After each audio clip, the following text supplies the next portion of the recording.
இன்னைக்கு பார்த்துட்டு இருக்கோம் 2 உருளைகளின் சம கன அளவு உள்ள உயரங்களின் விகிதம் அதன் ஆரங்களின் விகிதம் என்னன்னு கேட்டிருக்காங்க. அதாவது ratio of height of 2 cylinders of equal volume is 1:3 then the ratio of the ரேடின்னு கேட்டிருக்காங்க. இப்போ வந்து ஹைட்டு கொடுத்துட்டாங்க.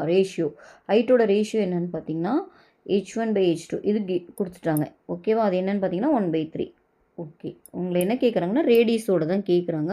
அப்புறம் இன்னொரு க்ளூ என்ன கொடுத்துருக்காங்கன்னா 2 உருளையோட கன அளவு சமம். கன அளவு ஃபார்முலா வந்து பார்த்தீங்கன்னா πr²h. அப்போ ஃபஸ்ட் ஒனுக்கு r1² வரும். செகண்ட் இது வந்து பார்த்தீங்கன்னா πr2²h2. ஓகேவா?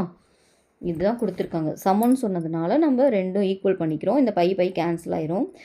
r1²/r2² ஒரு இடத்துல கொண்டு வந்துடலாம். ஏன்னா நம்ம இதுதான் கேட்குறாங்க, அதனால் இது இன்சைட் கொண்டு வரலாம். இது பார்த்திங்கன்னா h2/h1. ஓகேவா?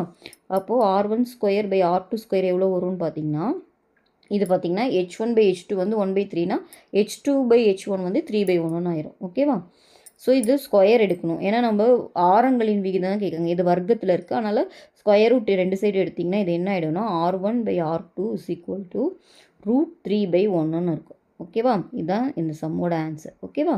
பட் இங்கே பார்த்தீங்கன்னா √3 இந்த ஆன்சர் 4 ஆன்சரில் எங்கேயுமே இல்லை.